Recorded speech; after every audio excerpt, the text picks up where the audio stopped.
Grand Rising, ladies and gentlemen, boys and girls, kings and queens, and everybody in between. It is that time once again. Yes, it is Wednesday, 8 p.m. sharp. This is the most powerful of all hours. This is the Hour of Power broadcast coming to you live from York, Pennsylvania. White Rose Community Television, Channel 16 is where you can find us, as well as on Facebook. This is going out live on Facebook. And so, like we always do, we're going to do our due diligence and make sure that this wonderful broadcast gets where it needs to go. Anybody want to do a little sound check for me? That's fine. You can go ahead and comment on the bottom of right now it's on brother Shareef's page, and it's soon going to be spread all across the web in a very short amount of time. So take the next 60 seconds, go ahead and grab a pen and pad, grab something to write down. We have the wonderful author, Ms. Shannon Garcia, is going to share some of her passages of her wonderful book, Love Letters to My City. What city? York City. So we're going to do that. We're going to send this out, put this on my page here. Put this on, send this out to my super friends here. It's going on Peace Elohim. Send this out to you, Jolie. Send out to Bridget. See how she popped up first. No caller ID. We look to have the young God, Amir, back on the program. This is coming out to you as well before I send it to all followers. Ooh, let me see. Matter of fact, let me do that right now. Boom. Boom. About another 30 seconds or so. So if you have a question, you could please call in. The number is 717-846-5067. This is a live broadcast, like I shared before.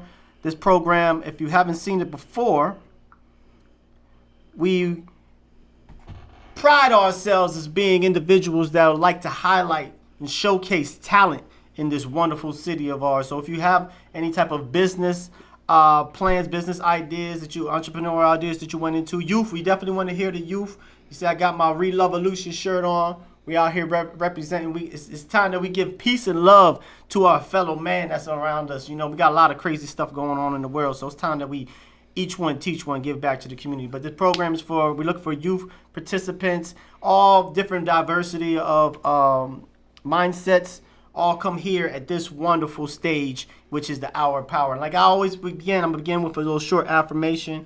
Then I'm going to go ahead and kick it to Shareef to see if he got anything to share. Then we're going to briefly go into our wonderful broadcast. So, Grand Rising, greetings, everyone. Like I said, when it comes to affirmations, when you say I am, whatever you put behind that is what you charge yourself to become. So this is an affirmation that I say every single morning to get me charged up, to make sure I'm a love light vibration and make sure that I'm inspiring everybody in my vicinity. So if you want to write this down, please do so. So I know my place in truth. I know what I am in truth. I know how I serve in truth. I'm free, I'm free, I'm free. I'm in the upper room. God is, God is, God is. I, Ptah Shakur, I pledge to always look for the best in each and every circumstance and in each and every one, including you out there and including myself. I come from love, I am love, and I choose to look at the world through the lens of love. I commit myself to choosing the upper room towards vibrating at the highest level possible. Thank you, thank you, thank you. I am free, I am free, I am free. Behold, I make all things new. So I just kind of wrap that up in the affirmation. Like I said, you can steal that and it gives you a little bit of idea what I'm about. I'm kick it to you, bro. Shareef, you got something you want to kind of go into? You want to share a little bit before we get into an interview? Welcome to the Hour of Power. This is what's going on in town. We give everyone an opportunity to use our platform to get out positivity, especially to the youth and to our adults. So let me or Brother Ptah know if you want to have an interview and share your truth or your life story. Absolutely, absolutely. So with that, we're just going to go ahead and right into it. This is an hour-long broadcast. This is a reminder. This is going out to the White Rose Community Television Station, also on Facebook, and then later on Rumble, TikTok, and YouTube right now. But if you want to call in, there's a number on the bottom of the screen. But without further ado, I'm going to put my hands together. We're going to welcome in our wonderful guest, Miss Author Shannon Garcia. You just tell everybody a little bit about us while I do a little sound check. Tell us a little bit about yourself. Okay, well, thank you guys for having me on. My name is Shannon Garcia. I am, I am like made in York. Okay. I was born at York Hospital, graduated from York High, and got my college education at York College. So I'm homegrown. Okay.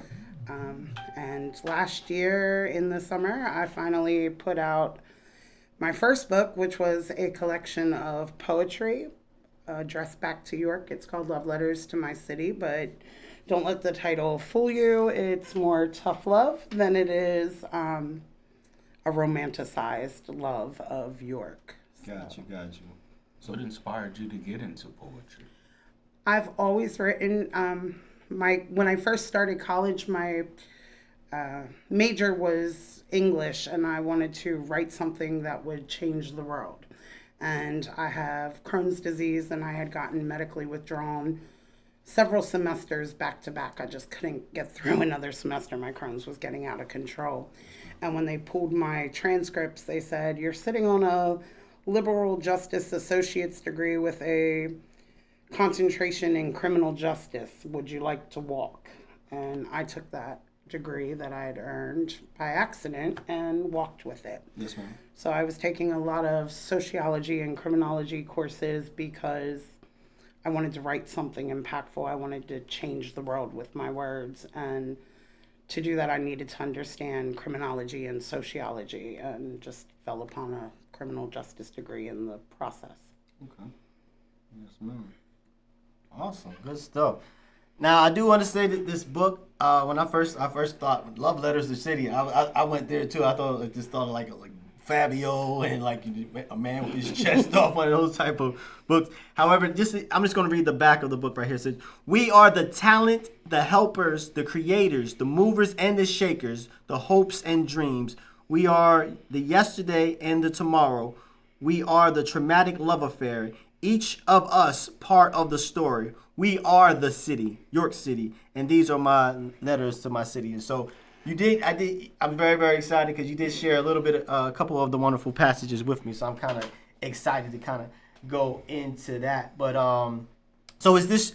Tell them where you can find the book. Is this your first book, or you have other books planned? Or this is my first book. I do also have some self-published hand-drawn coloring books. I have a travel journal that has my art on the cover, and I'm working on a children's book that deals with social emotional health for little boys, because I think our books that deal with emotions are all geared towards little girls, and that's a disservice to our young men in society.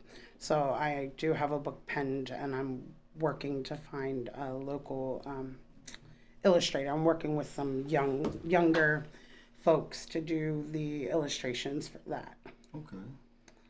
Yeah, that's very timely. I know with Shareef being a mental health expert, and we speak about that on this program quite a bit, of how we can improve our city, and it really kind of goes into the mental health aspect, and, making sure our youth, which we believe our youth are some of the most powerful in existence, they just need that guidance to help unlock that. So, yeah, I'll be looking forward to, that idea as far as that, the book geared to the men, Yes. because that's something that even adult men, because I guess if you're a younger man, if you're not used to explaining and expressing your feelings, how you gonna do it when you get older? You know what I'm saying? So we got some old individuals. This would be geared towards our youngest. So this would be like our pre-K through third grade beginner readers.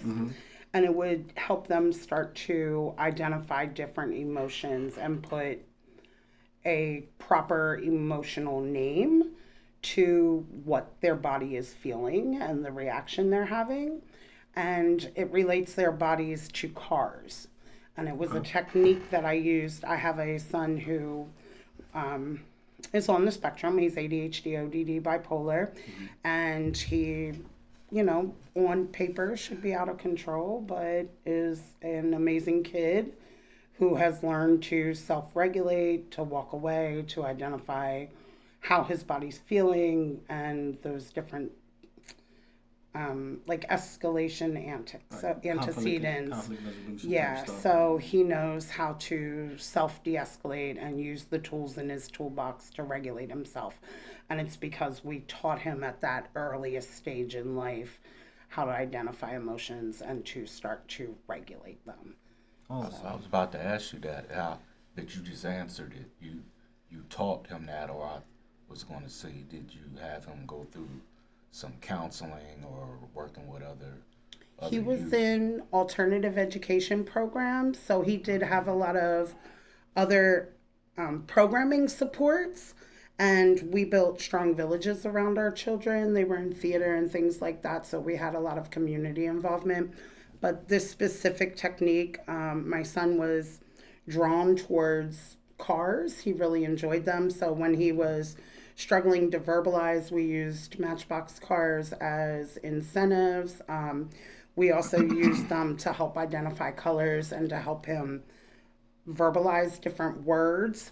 And so the attraction to cars that he had allowed us to come up with this technique of feeling like your body's a car and using your self-regulation tools, de-escalation tools, and putting them in a toolbox and Gotcha. being able to access them. And we created safe spaces that we called garages. And they were places that he could go and de-escalate and use those tools.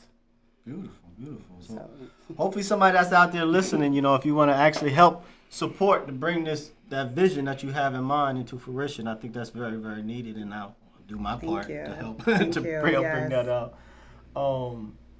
Now to some fun stuff. Now with this particular book, you had a period of some really, like you said, love letters, but it deals with like real issues. I know one that we may have time for is dealing with suicide, and that this is suicide. I believe it's Suicide Prevention Month. Prevention Month, it is. Yes. Yeah, and so I think all of us out there, most of us out there, and I know I have, experienced that type of loss or that type of effect in the family as well. So,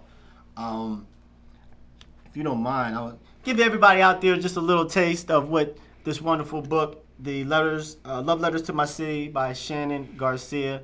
If you want to call in or drop a comment on the Facebook, please do so. Make sure this is an hour-long broadcast. Sometimes we get comments and things after the fact, but if you want to call in between the hours of 8 to 9, we'll definitely be available for you. You know what page that one was in? The suicide is the last one, so Okay. it'll pick up. I don't know. There's so many good stuff. I think I'm gonna start with this one. I'm gonna pick up on 50. Okay, I think I'm gonna jump into that one in a little bit. I'm gonna have y'all wait with bated breath on that, but this is kind of I think incorporates the idea of what the book is. It's a traumatic, and I'm a little bit of a thespian, y'all, so I'm gonna have to show out a little bit. I told you I'm be sweating. You see I'm going to sweat. Go ahead and bring your ice out here. Ain't Right, nobody, and ain't nobody he's sweating and I'm chewing ice. Ain't nobody tripping out here. Okay. We keep it real on the Hour of Power. But traumatic love letters to my city. They watch from afar, promoting their misconceptions as we are the butt of every joke. They downplay our academic accomplishments to make a mockery of them and diminish them as if it never happened. They laugh at our greatest losses as we line up to drive to the cemetery once again. No, we do not. This is for the individuals that want to know about York City. No, we do not dodge bullets every time we step out of our door. We defend our city feverishly, ignoring our own traumatic reality. We defend our reality, our traumatic love for these streets. We represent where we are from. We don't love York City. We love YC. We love you, YC, and accept the reality that this is an abusive, traumatic relationship that we refuse to leave. We love the bodegas down the street. We love the Little League and our high school teams, hoping a ball will be answered to our hood dreams.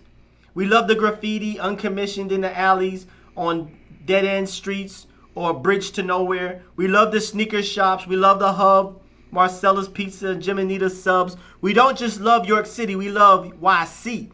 When you talk about this city, you represent it differently. So excuse us if we take it personally. We love the people and places that show us love. If you are not for us, you are against us. This is our city. We live it, love it, and represent it. We are the trauma, the pain, the ones trying to escape. We are the talent, the helpers, the creators, the movers and the shakers, the hopes and the dreams.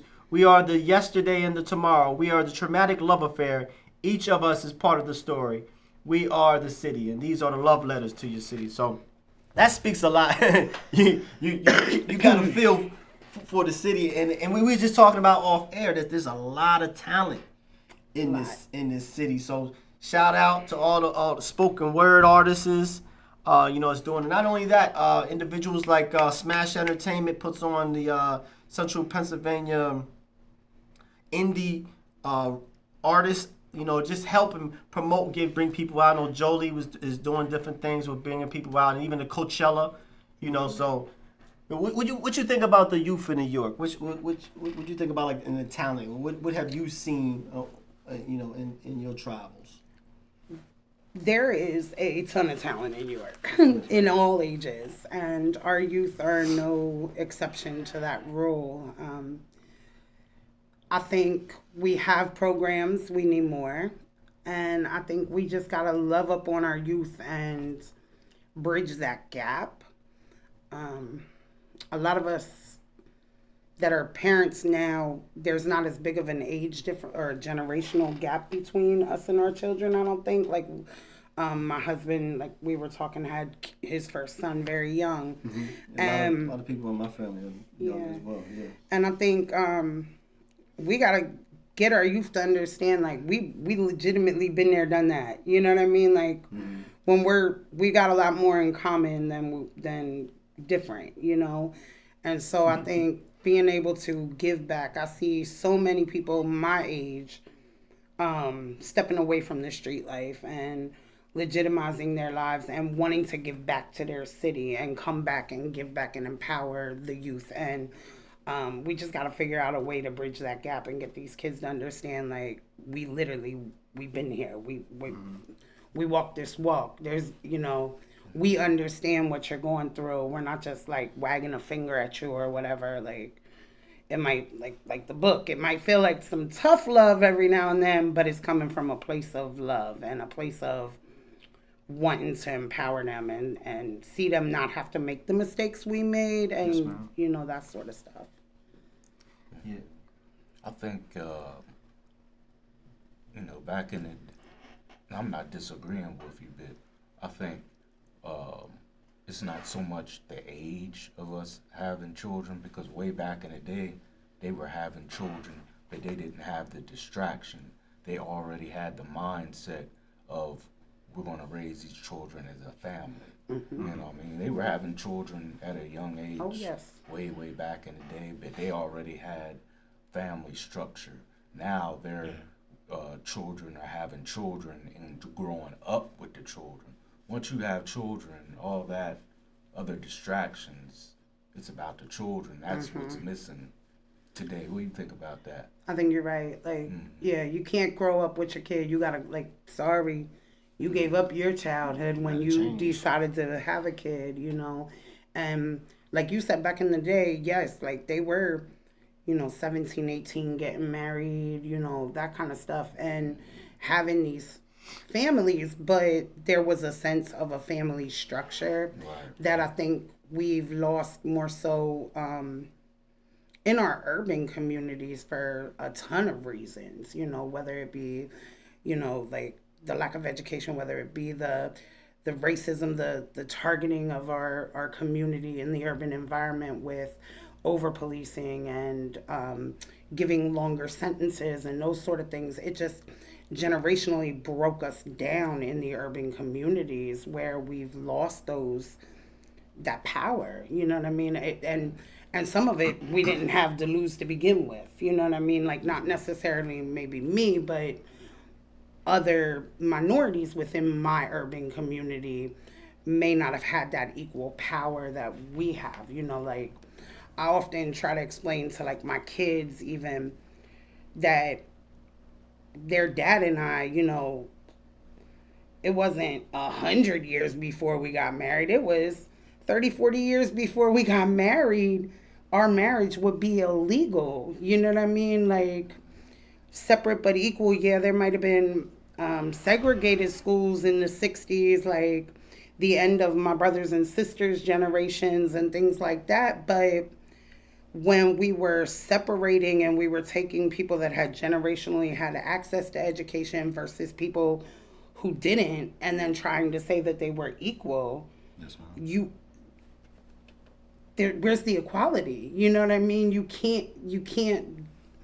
And so I think our urban communities have just been beat down and made to believe that we don't deserve families and love and success and freedom, financial freedom, Yes, educational freedom, you know. I just think historically we've been. And social media, has had a huge influence in the way, that we, think and our values. I always Yes, refer values. back to Good Times. Remember the show Good Times? Oh, yeah. A lot of people don't know the backdrop of that.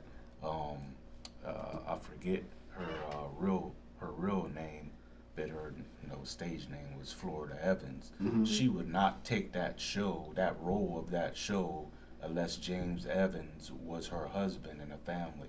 They tried to make that show a single woman with a family. A lot of people don't know that. And she said, I will not take this role unless I have a king by my side. And that's actually how James Evans got removed, because they didn't want that, and they eventually got their way. He supposedly died in a car accident, and then she still became a single mother. And that's the way they wanted it from the beginning, but she wouldn't go for it. Yeah, it's those images of family structure. I don't know if the media or the movies and things kind of led to it as well, or really kind of broadcast. But yeah, definitely the destruction of the family structure. And being a young person, I started a family young. You know what I mean? We talking about, as far as raising your children. And I think because I got married at an early age, I did have that tendency to still hang out with my boys, and still kind of play a little bit. When you have a child, like you were saying, Shareef, game is a different type of game. So I remember going through the mall, pushing the baby stroller, acting like this is ridiculous, this is stupid. Let me not stop playing. Right. It's the time for me to put on my big boy pants and be a part of my life that I inherited, and just go for it 100%. But yeah, that's something that is very, very timely as needed. So anybody who's listening online, like I said, this is a live call-in program. You can call in 717-846-5067, and also you can go ahead and make some comments there on Facebook as well. You did mention as far as like loving up on the youth, and like tell me about your school experience, and what do you think, if you had like a magic wand, what's one thing that you think should improve, within the school system that we got set up? Like my son goes to York High, and I hear the things that other people around us. This is what I kind of want to get to. Then I get to that. People that are in the vicinity, they'll come in and they're just so scared to death that they're gonna get shot up, or they kind of whenever there's a loss that we have, even on a sports team, there's people that just experience an overwhelming glee to make sure that we are in a despicable place. Hopefully we're not taking that energy on and just thinking that is our birthright. This is a very, very powerful city. So what have you experienced? Have you experienced people from the outskirts, with that mentality of, like you said in the book, like your accomplishments? Do they devalue accomplishments that you realize? Or? Absolutely. I cannot tell you the number of times I hear people say they don't come in the city, like that they just won't come in. I work in an art gallery, like I do events downtown, and these people, they're like, no, I don't drive. Well, what do you mean you don't drive through the city? Like that, I can't wrap my brain around it, So it is kind of, And is it like the crime aspect of it, or what is it? Because the city has so much to offer now. Baseball team, racism. they got. I mean, You say what it is. because what other reason? What crime rates are down right now. Like violent crime in the city is down this year. They over police the downtown.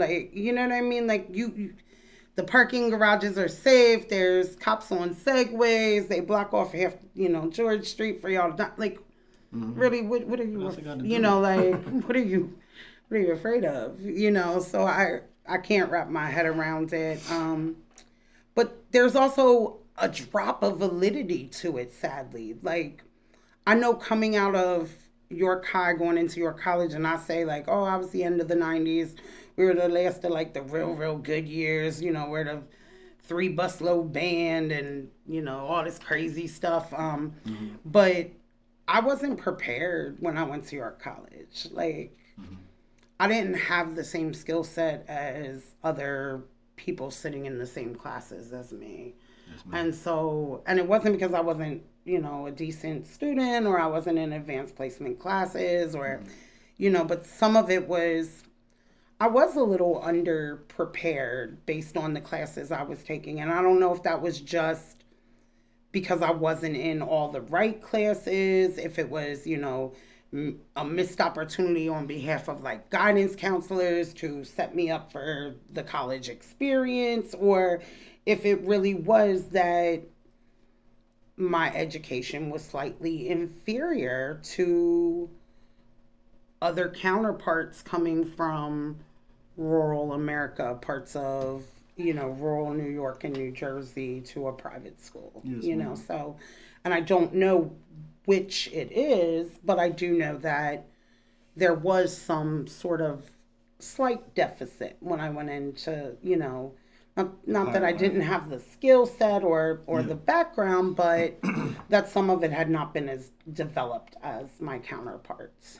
And that's timely that you mentioned that, because like my son, he attends William Penn as well, and I went through William Penn. I don't even remember the guidance counselor. I don't remember ever sitting down with a guidance counselor at all. And so now, being a parent, you know, I had to get on and find the guidance counselor and email him and everything. And it's like, okay, let's.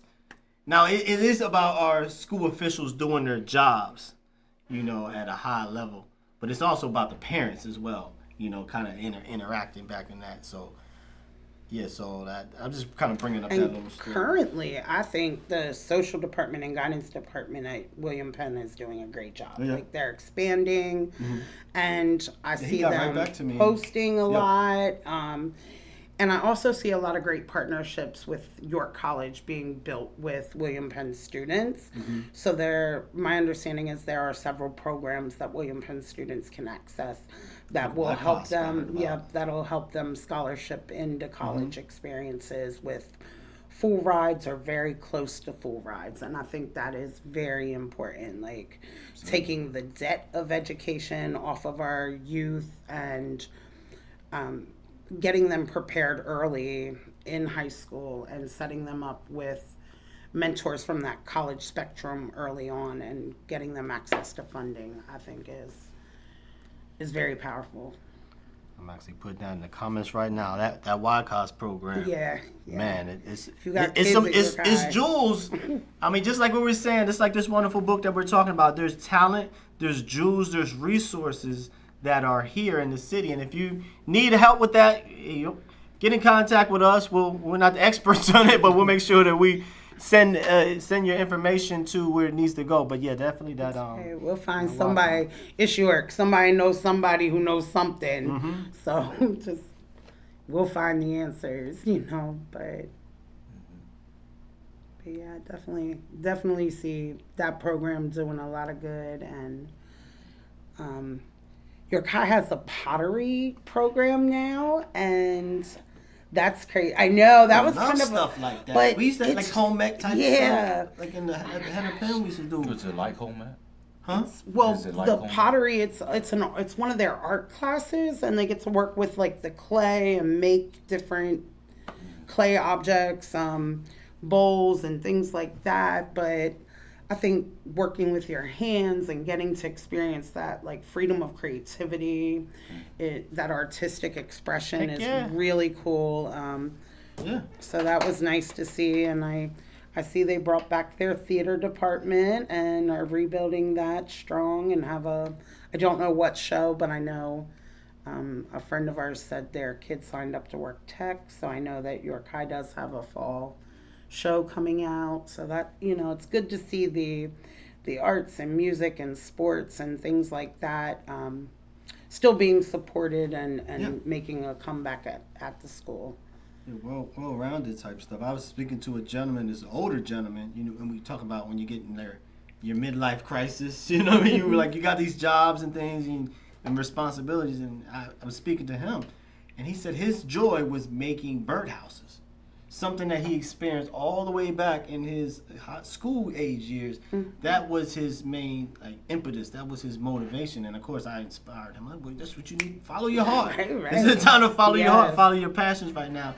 And he started doing that, and he's very, very much happy. So if you're out there, you're experiencing unhappiness in your job and things of that nature, make sure you get in contact with your passion. Sometimes you got to kind of go back to go forward. Sometimes, you know what I mean. But you mentioned about being well-rounded as a student, and this just came out recently, Shareef. I don't know if you know about this. As far as the New York High basketball, varsity basketball team, they hired Carrie Glover. So we're gonna give our thanks and that's official? It's official. Wow. Yeah. That was I believe Wayne Sweeney was on the program a couple of weeks ago. Shout out Wayne.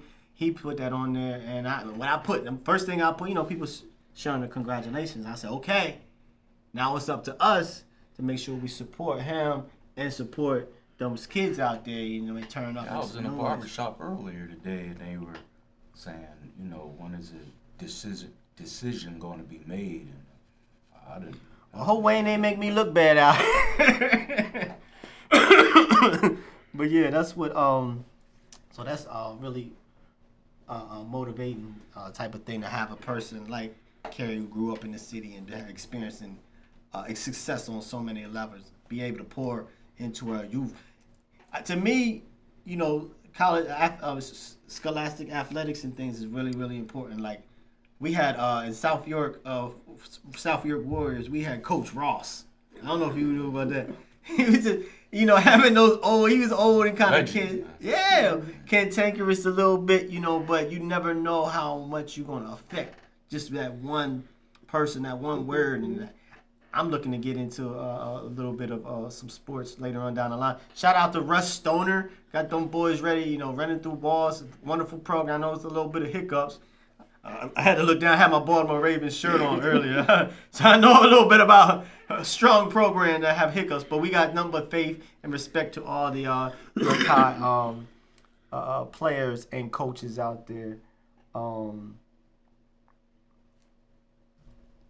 But I wanted to also, before I go into another one of the little selections, because you have a selection in here about Lily Bell Allen. I do. And I come in contact with people that come from out of the city. And I fashion myself a little bit of a ambassador, city, historian, because to know York, you got to know about the past a little bit and the rough parts that we had. So if you don't mind if I read that little selection, and I don't know if you had something. We freestyling here a little bit, but this is something that really kind of got me hype a little bit. So this selection, let's give me a chance to kind of show off my little thespian kind of Shakespearean type flavor. Shakespearean. What page was that on? 22. Oh wait, I'm way off. So this particular it's powerful. Give me goosebumps. So listen up. This is called Heat of July. This is in reference of that fateful time. I think it was 1969. 1969. I had a couple of family members of mine that was involved in stuff going on at the time. So it's really kind of struck a chord with me. So in the heat of July, the fire began to rage inside. The fear and the oppression turned into actions of aggression. Sticks and stones returned by gun rounds. The government nowhere to be found. In the heat of July, the fire began to rage inside. Emotions were no longer easy to hide. The isolation of poverty and a lack of opportunity disenfranchised people fighting for their community. On a corner, they began to gather and one by one agree the time had come to set themselves free. A small town called York, PA, whose ill history we dare not display, turned into a battleground on a hot July day. The police are brutal and not our friends. The blue of their uniform more powerful than the white of their skin. Racism alive and well. Poor urban ghettos feeling like living hell. On a hot July day, filled with sorrow, filled with rage, a burning desire to be seen and heard. A riot of the heart spread the word. We will use guns and fists if they will not hear our words. In the heat of July, the summer of 1969, in the heat of July, same sad story still applies despite 54 years that have passed by, a history we do not admit, and in our silence, we continue to condone and repeat. So that's a selection from this wonderful book, The Love Letters to My City by Shannon Garcia. Give you all a little taste what's going on. Really impactful stuff. So I know there at the Crispus Attic they have a picture of Lily Bell up in there, you know, so they kind of speak to that as well. So, you know, this maybe somebody from that establishment might reach out to you, you know, have you come out and read some of your selections to everybody if that would be something that you're interested in. So, Quick question: what inspired you or prompted you to put that in your book? Because most people probably wouldn't expect you to have something like that in your book. What inspired you to put that in there?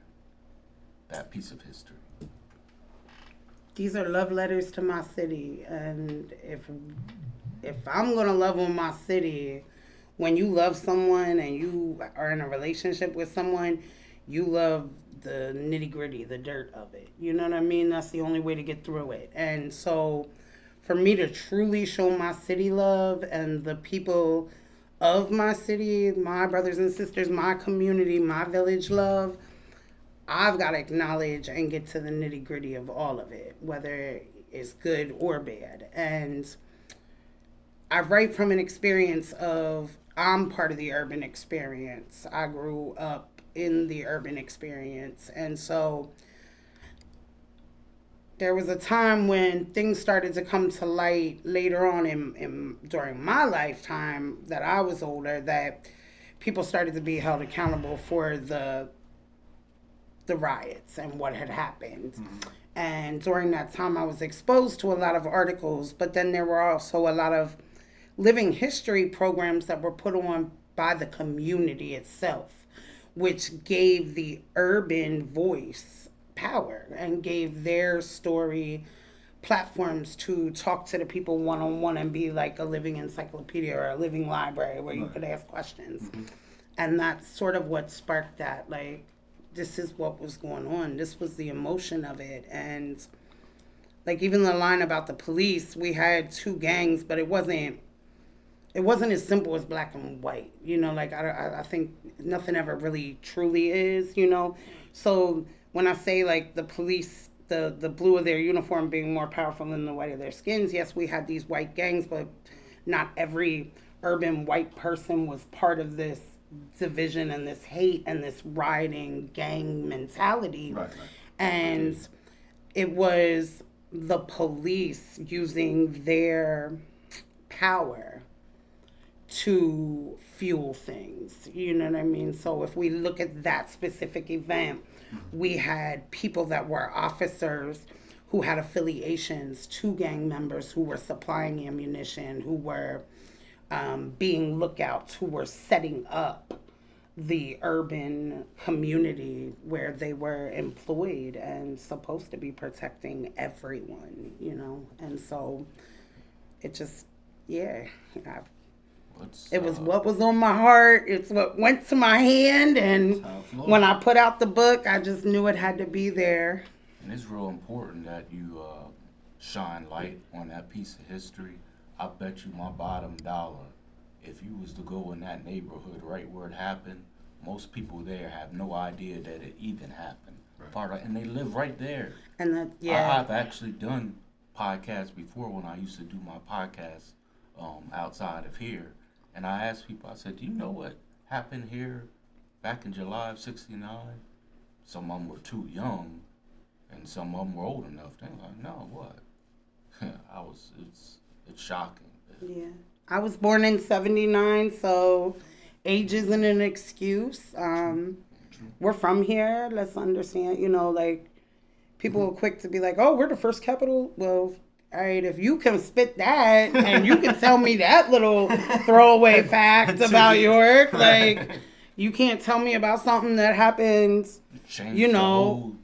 Yeah, I mean, 55 years ago, like, our parents, our grandparents, they lived through this, y'all, like 55 years ago. You know what I mean?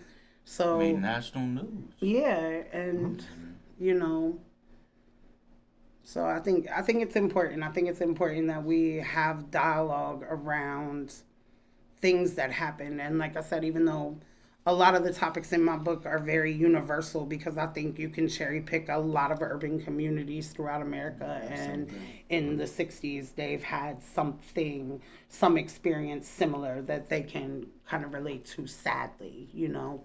But I think specifically with my book, yeah, it was important to understand that this is part of who we are. This is, you know, like I said, we're all part of the story, and this is part of the story. And if we don't have dialogues, if we don't have people talking about it, like you said before I came on, if we don't have a open table where we can get to know each other and sit down and just be real, how do we move?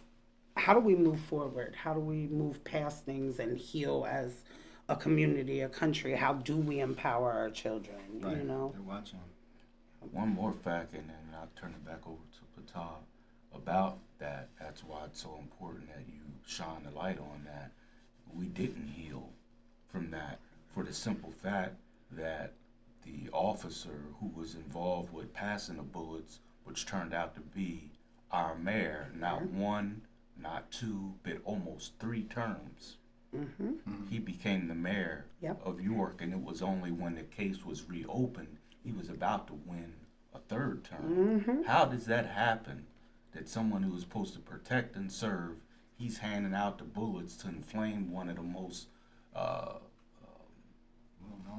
worst race riots in this nation's history, become the mayor, not 1, not 2, but 3 terms, almost 3 terms. So we never have healed because a lot of people don't know that history, but it's right there. So, oh well. I mean, Thanks for well, shining yes. light on something that needs light shined on, not to cause division, but to educate ourselves. And that's it.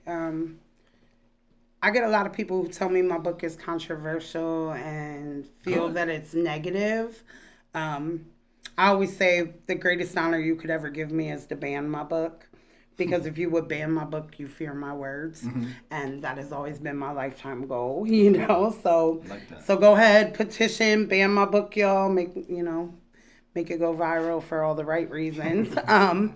But They're not going to ban it. Oh, no. We could pick out But so many other things that are actually negative, and yours is positive. But I do hear a lot that, like, they think that my book causes some division because I talk about crime, because I talk about gentrification, because I talk about the urban experience so bluntly. Mind if you talk about And it? I think that Talk about it. Yeah. This is I the hour. do, This is like- the hour of power. Because Like- some of it is poems and some of it is like expressions. Correct? yeah, like so I have a piece that I wrote that's called Gentrification, and it was because That's real. I was calling some of the revitalization downtown gentrification, and someone told me, don't use that term, it's a legal term, and nothing we're doing is illegal. And that sparked this piece. And so it says, gentrification. They said it just sits empty and broke down. We will buy it and bring better things to your town. Excitement rose as we began to believe that we would finally be treated as more than the ghetto they see. But those new buildings weren't for people like you and me.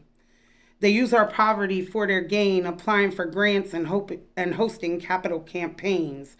They say they're improving things for us, knowing very well our financial brackets will exclude us.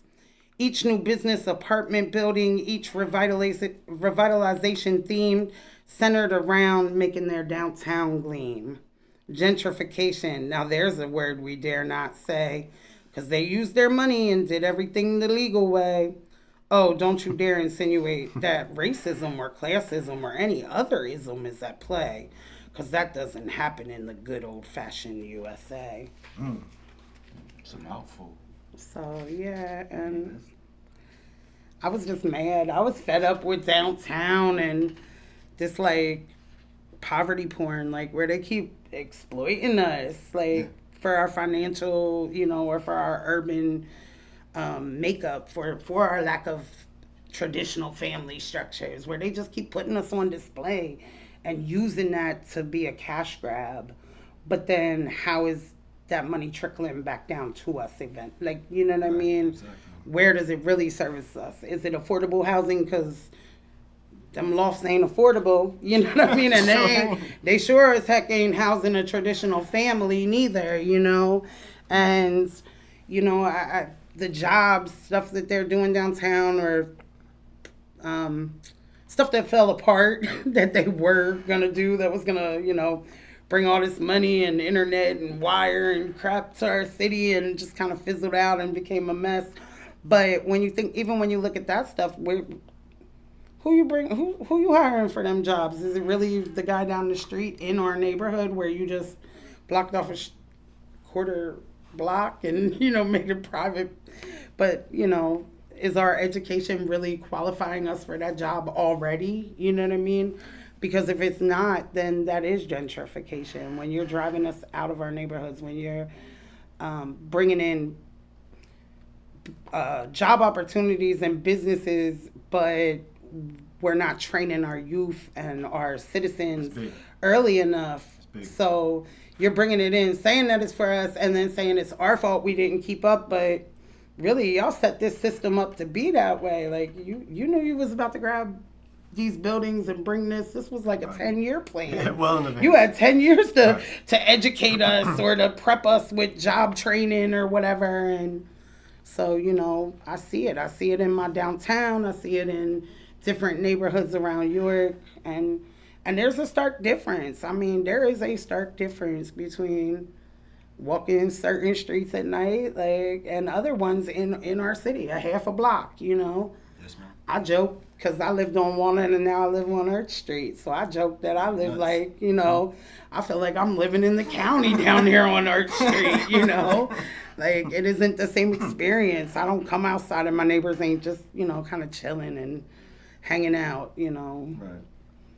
So it is a very, very different, almost culture. Sad thing is because not so much a lack of education, but when you know something, they've been let us know that this was coming. It's called blighting.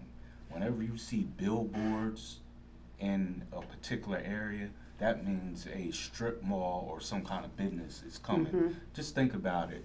When you go out in Dover and different places, do you see billboards in their community, like right smack in their community? Not really. No. Right, that's because there ain't no businesses coming there. They're coming where we are.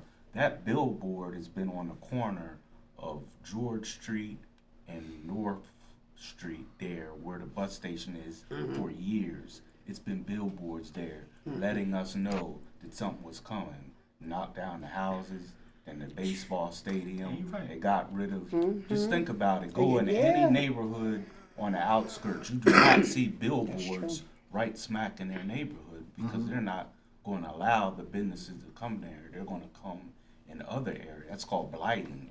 They're letting you know 5-10 years that something is coming. Just do your own investigation. You go From to there, Dover, you're on your own, though, right? Go to Dover, you don't see no billboards right in there. Right In their community. But then they expect us, But then they expect us to read between the lines and Budweiser. You know what I'm talking about? Yeah, right there absolutely. right there on the corner on George Street and where the bus station is. Yep. It was billboards there years ago. That was our warning that businesses was coming to take over. that they were. Yeah, wow. Yep. But then they leave it on us to read between the lines, to spot the billboard and No, we kinda just see thought the it was just like, something. we just figured that they're advertising it's something new, Yeah, they just and then figured that, you find out take it over. later, hindsight 2020, that was traditionally a warning that, and so like now looking back, you can see it, but when you're in the midst of it, they had that time to prep us and, like I said, get us prepared for some of the stuff that was coming. A lot of people lost their homes, with them taking over with the baseball stadium and all that. Yeah, there's somebody The that was right in billboards the were front, there too. Yeah. years in advance. Yeah. But yeah, great discussion. Thank you for this. Thank you for being alive. Thank you for writing this particular thing. I know how it is. You got different thoughts and different people telling you different things in your ear. But when that pen started flying out, you gotta put it down on the paper. So this is what we want to recommend to all York City citizens. If you can hear the sound of my voice, we need you. We need to hear your voice. This is this platform. What this is all about. This Our Power program. We had Carol Hill Evans on the program last week, and we were speaking about that. It's when she was breaking down like the budget and things about schools and all that. And then she was saying all these things are being done at the school board meetings, the city hall meetings and all that. So we want to make sure that we get involved. If you really want to care about what's going on in your community, we got to start going to these meetings and seeing what's going on, seeing these plans that they have for this, that, and the third, and speak up. This is not just a local thing. I'm gonna make it even a little more national thing. Is that it's for the people by the people. And for too long, we've parsed things out to these different elected officials and think that they're gonna get everything done, and we just watch the news and we shrug our arms and we feel powerless. But our power comes with our mouth, and so thank you for writing this book. And even the mentality, you want to ban it, go ahead and ban it. I feel the same way. It's Ptah Shakur. You want to ban me? Go ahead and ban me. You want to cancel me? Go ahead and try. we not stopping. This is our time. This is actually freedom time. This is the time for all those type of corruptions and all those type of dirty deeds done in the dark. All that time is over. We living in a real glorious time. But like I said, thank you for that. Just make people more interested in what they're banning. That's what I say. They just, Curiosity kills the cat. that's right. They fear you when they start banning you. Then they all come looking for you to see what's I wouldn't be surprised so if scary. they would try to. I mean, just not even just. We see so much crazy things on TV and things that have been done. Like, why is that not banned? Why is why do we got songs going out to our youth? Talking about brown town, all that. I ain't gonna say. Well, I don't even know why it's stuck in my head though. That's the terrible thing. That's the bad thing. But we gotta make sure that things that should be banned is free and effortlessly, and then things that need to be said or individuals that really want to help our communities. We stuck in the house, scared of the violence. I'm telling you right now, if you're over the age of 30, you got something to offer these youth. Don't be scared of them. You don't be popping in your windows, see them coming in and try to help close the doors. Don't be afraid of them. Our hooded youth need us now more than ever. And so it takes the what's the word? Gumption. It takes the intestinal fortitude. It takes the courage of individuals to come out and express themselves in the way that you expressing yourself. And we want to get this fire stoked on everybody. We want to have everybody kind of riled up. And really, we want to hear your viewpoint, and this is the perfect opportunity for that here at the Our Power program. So we got like about 7 more minutes to go. You gonna finish? You got another selection? Do you want me to do this? Yeah. If you I know you were really stoked on doing this. Yeah, I did too. I gotta put. All right, so we'll finish off with this. It is called Suicidal Dreams. I give a trigger warning that this can be heavy. So if you're dealing with like strong depression or something like that, this might not be the piece for you, but know that there is help. Reach out to someone. You can text or call. I think it's 866 for help as well. But yes, so suicidal dreams. What am I doing? My hands shake in fear and anticipation. I pour the pills out in my hands. There must be more than 100 here. Several bottles mixed and matched. I wonder what they all do. Some old, some new, some mine, some others I found as I rummaged around in desperation. Water. Nah, that won't get the job done. Alcohol. Yes. Much better. I fill my glass. Damn, took half a bottle. Maybe a homie will pour the rest out for me. I take a sip for courage. I feel the heat in my chest and the hurt in my heart. I can't do this. What am I thinking? I yell out for help, but no one is there. No one is listening. One by one, my tears start to fall down my cheeks. I take another sip from my glass. It doesn't burn as much as before. Perhaps it's telling me something.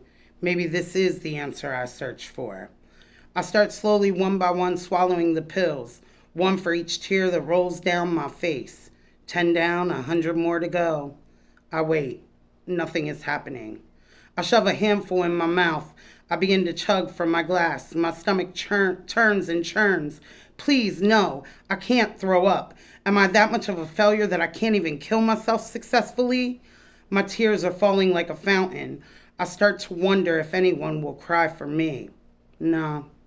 Why would I think that tears would be wasted on me? I feel a lump in my throat. I can hardly swallow. I feel dizzy, maybe even sleepy. I close my eyes. Is this it? Yes. Finally, an end to my misery. Darkness. Silence. Light. Warmth. Is this heaven? Finally, my own piece of paradise. A mirror in the middle of nowhere. I can't help but to try and look away. I catch a glimpse of myself. I look back at my reflection. Wow, when did my eyes become so bright? There are no tear stains on my face. Why couldn't life have been this kind to me? I'm so happy here. My heart feels at peace. I run through a field, moist long blades of grass tickling my feet. I'm not sure I've ever felt so free. Free from judgment, free from hate, free from every striking blow that broke me into the shattered shell I exist in. There's a beeping. It's distracting. It's getting louder. No! I scream, don't look for it. Stay here, in this moment, in this happiness. The beeping continues to pull me away, pull me back to the darkness, back to my miserable reality. Suddenly, my eyes fly open. I look around me. Nothing has changed. I feel the hurt and pain surging through my body. It was all just a dream. I spend my day looking for a sign, looking for a bottle of pills, looking for someone to stop me, looking for a bottle of alcohol, looking for someone to notice my pain, looking to find an escape, looking to get back to that wonderful place. Wow. Love letters to my city. Powerful, powerful. And this is what you got to stoke. I know if you got kind of energized with that particular idea, and we wanted to kind of read that because this is Suicide Prevention Month.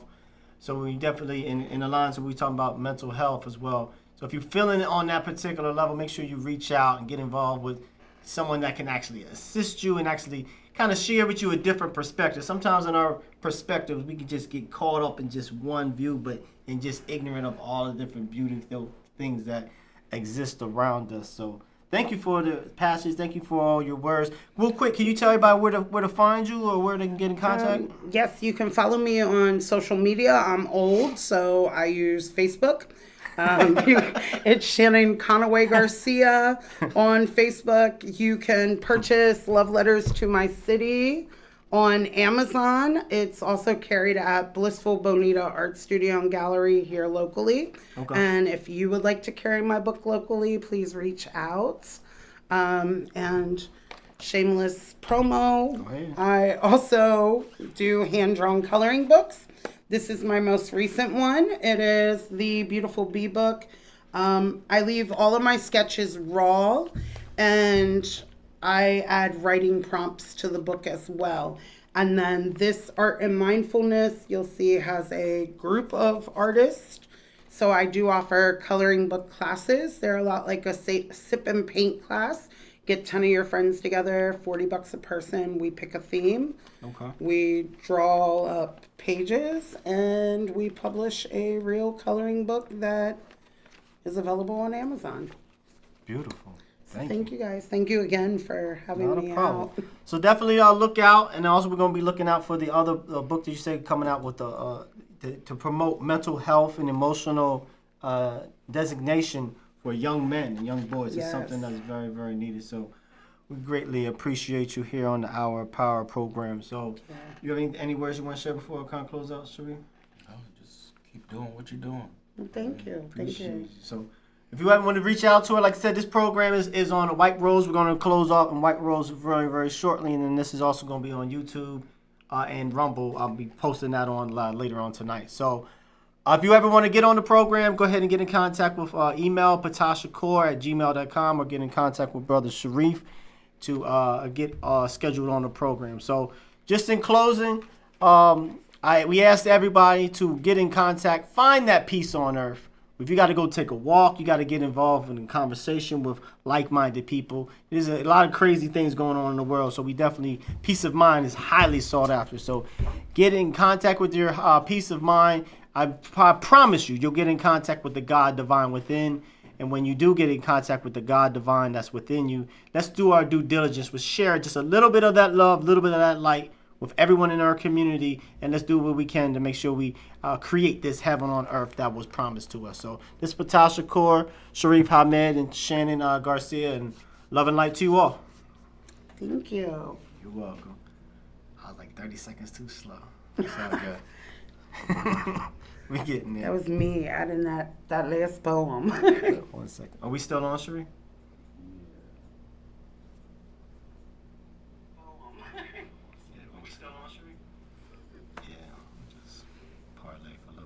Yeah, this is great. Thank you.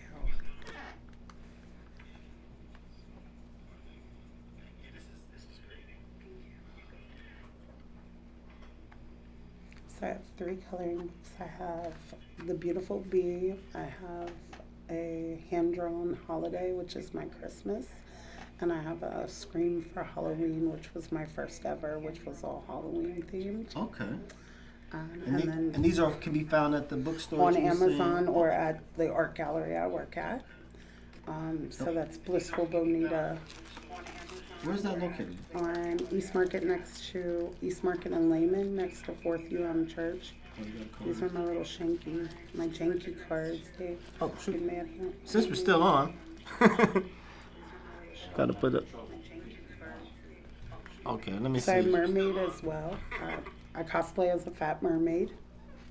You mermaid? Yes. So that's me in my mermaid tail. Oh, so you read the books in your costume? I face paint. I meet with kids. I can swim in my tail. For real?